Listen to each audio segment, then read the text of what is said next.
శ్రీ కోమటిరెడ్డి రాజగోపాల్ రెడ్డి. ధన్యవాదాలు అధ్యక్ష. నాకు ఒక ఇంపార్టెంట్ సబ్జెక్టు పవర్ మీద మాట్లాడే అవకాశం ఇచ్చినందుకు. అధ్యక్ష, మనందరికీ తెలుసు కరెంటు అనేది మన సొసైటీకి మనందరికి కూడా ఆక్సిజన్ లాంటిది. చాలా క్రిటికల్ ఇష్యూ. అటువంటి ప్రాముఖ్యత ఉన్న పవర్ సెక్టర్ని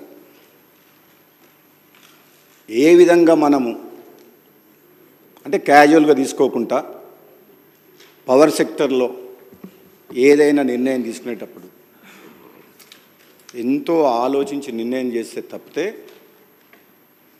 మనము పవర్ ప్రొడ్యూస్ విషయంలో అయినా సరే, ప్రొక్యూర్మెంట్ విషయంలో సరే,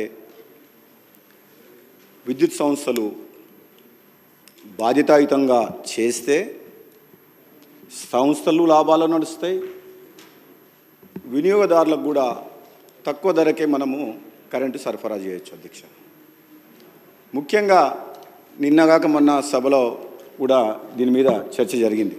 ముఖ్యమంత్రి గారు కూడా చెప్పిండ్రు గత ప్రభుత్వం 10 ఏళ్ల కాలంలో చేసిన నిర్వాహకం వల్ల ఏ విధంగా అయింది అని కూడా చెప్పిండ్రు. కానీ వాళ్ళకి నచ్చట్లేదు.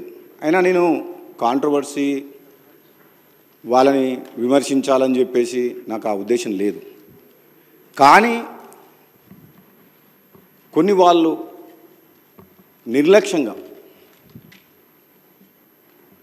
బాధ్యతారహితంగా తీసుకున్న నిర్ణయాల వల్ల ఈరోజు పవర్ సెక్టర్ అంతా డోల్ డ్రమ్స్లో అయింది. అది మనం ఫస్ట్ అసెంబ్లీ సెషన్లో కూడా శ్వేతపత్రం ప్రభుత్వం పవర్ మీద బాగా క్లారిటీ ఇచ్చింది, ఇరిగేషన్ ప్రాజెక్ట్స్తో పాటు. అధ్యక్ష, పదే వాళ్ళు చెప్తుండ్రు రైతులకు మేము ఉచిత కరెంట్ ఇచ్చినామని చెప్పేసి. రైతులకు ఉచిత కరెంట్ అనే కాన్సెప్టు ఇంట్రడ్యూస్ చేసింది ఆనాడు కాంగ్రెస్ ప్రభుత్వం. వైఎస్ రాజశేఖర రెడ్డి గారు గ్రేట్ లీడరు. రైతుల మీద భారం పడకుండా వ్యవసాయ రంగాన్ని కాపాడాలనే ఉద్దేశంతో ఎంతో ఆలోచన చేసి మొదలుపెట్టింది ఆనాడు. దాన్ని దృష్టిలో పెట్టుకొని ఆనాడు అప్పటి ప్రభుత్వాలు, ప్రతిపక్షాలు దుమ్మెత్తిపోసినాయి, ఇవ్వలేరు అని చెప్పి.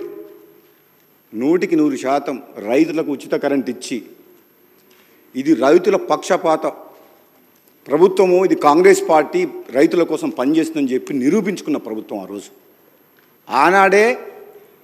ఆనాటి ప్రభుత్వం రాబోయే రోజులను దృష్టిలో పెట్టుకొని రైతులకు ఉచిత కరెంట్ ఇవ్వాలంటే రాబోయే రోజుల్లో డిమాండ్ని దృష్టిలో పెట్టుకొని అప్పుడు ఉన్న ప్రభుత్వం తీసుకున్న కొన్ని చర్యలు, కొత్తగూడెంలో 800 మెగావాట్ల ప్లాంట్ కావచ్చు, సింగరేణి విద్యుత్ కేంద్రం 1200 మెగావాట్లు కావచ్చు, 600 మెగావాట్ల కాకతీయ విద్యుత్ కేంద్రం కావచ్చు, 240 మెగావాట్ల లోయర్ జూరాల హైడల్ కేంద్రం కావచ్చు, 120 మెగావాట్ల పులిచింతల హైడల్ కేంద్రం కావచ్చు. ఆనాడు ప్రణాళికలు రచించి అప్పుడు మొదలుపెట్టిన ప్రాజెక్టులు. మొత్తం తెలంగాణ ఏర్పడే నాటికే 2960 మెగావాట్ల విద్యుత్ ఉత్పత్తికి అవసరమైన పనులు అప్పుడే స్టార్ట్ చేశారు. అధ్యక్ష, ఇంకో విషయం ఏంటంటే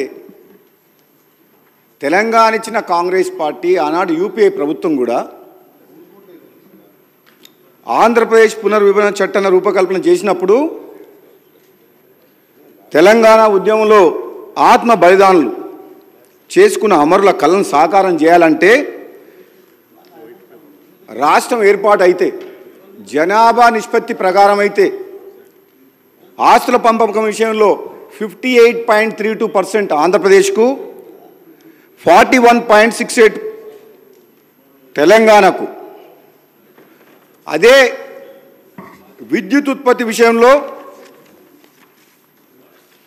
రాష్ట్రం ఏర్పడిన నాటికి తెలంగాణలో సంక్షోభం ఏమన్నా విద్యుత్ రంగంలో రావచ్చని చెప్పి దృష్టిలో పెట్టుకొని 53.89 తెలంగాణ రాష్ట్రానికి విద్యుత్ విభజన చట్టంలో న్యాయం జరగాలని చెప్పి చేయడం జరిగింది. అధ్యక్ష, ఆ చర్యల వల్ల యూపీఏ ప్రభుత్వం పునర్విభజన చట్టంలో ప్రత్యేకంగా విద్యుత్ రంగంలో మనం తెలంగాణకు అన్యాయం జరగొద్దని చెప్పి జనాభా నిష్పత్తిని కాకుండా ప్రత్యేకంగా విద్యుత్ రంగాన్ని దృష్టిలో పెట్టుకొని ఆనాడు తీసుకున్న చర్యల వల్ల 1800 మెగావాట్ల కరెంటు అదనంగా మనకు తెలంగాణ రాష్ట్రానికి వచ్చింది అధ్యక్ష. మరి ఇవన్నీ ఎంతో సెన్సిటివ్ ఇష్యూస్, ఎంత జాగ్రత్తగా తీసుకోవాల్సిన నిర్ణయాలు కాబట్టి ఆనాడు కాంగ్రెస్ ప్రభుత్వం అయినా యూపీఏ ప్రభుత్వం అయినా ముందు చూపుతోటి ఈ రైతుల ప్రయోజనాలను దృష్టిలో పెట్టుకొని నిర్ణయాలు తీసుకొని ముందుకు పోయింది అధ్యక్ష. ఈ తెలంగాణ రాష్ట్రంలో రైతులకు కరెంటు కష్టాలు లేకుండా కాపాడేందుకు ఆలోచన చేసిన విషయం అధ్యక్ష. అటువంటిది ఈరోజు అధ్యక్ష ప్రతిపక్షంలో ఉన్న నాయకులు, పెద్ద మనుషులు, ఇక్కడ నిర్ణయాలు తీసుకున్న పెద్ద మనిషి లేడు, హౌస్కు లీడర్ ఆఫ్ ద అపోజిషన్ అయితే లేడు. ముఖ్యమంత్రిగా నిర్ణయాలు తీసుకొని ఒక ఇంపార్టెంట్ సబ్జెక్ట్ మీద చర్చ నడిచినప్పుడు కనీసం లీడర్ ఆఫ్ ద ఆపోజిషన్ హౌస్లో ఉంటే ఆయన తీసుకున్న నిర్ణయం వల్ల జరిగిన నిర్వాహకం ఏ విధంగా జరిగింది, ప్రజలకు, వినియోగదారులకు, విద్యుత్ సంస్థలకు ఏ విధంగా నష్టం జరిగింది, ఈ నష్టాల ఊబిలోకి ఎందుకు నెట్టబయటపడ్డాయి ఈ విద్యుత్ సంస్థలు అనే విషయము మేము కొంచెం చెప్పుకునే అవకాశం, ఆయన వినే అవకాశం ఉండేది అధ్యక్ష. మన దురదృష్టవశాత్తు ఏంటంటే మీసా నాయకులు అంటారు మీ నాయకుడు రాలేదంటే మీ స్థాయికి ఆయన అవసరం లేదు, మేమే చాలని అంటుండ్రు అధ్యక్ష. వీళ్ళ స్థాయి ఏందో 10 ఏళ్లలో కేసీఆర్ గారు ముఖ్యమంత్రిగా ఉన్నప్పుడు వీళ్ళ స్థాయి ఏంది, మంత్రులు, ఎంపీలు, అధికారుల మాట ఎవరైనా విన్నారా అధ్యక్ష? నో అపాయింట్మెంట్, ఒంటెద్దుపోకడా, నిజం ఉన్నట్టు అట్లా కాదు ఇట్లా అని చెప్పే అవకాశం వీళ్ళకి ఎవరికైనా ఇచ్చిండా అధ్యక్ష? ఆయన అంత దమ్ము ధైర్యం వీళ్ళకు లేదు, ఆయన వినేవాడు కూడా కాదు. అటువంటి పరిస్థితి ఉన్న మనిషి, పెద్ద మనిషి, లీడర్ ఆఫ్ ద ఆపోజిషన్ ఉండి కూడా సభకు రాకుండా ఒక ఇంపార్టెంట్ సబ్జెక్టుల మీద చర్చ నడిచినప్పుడు లేకుండా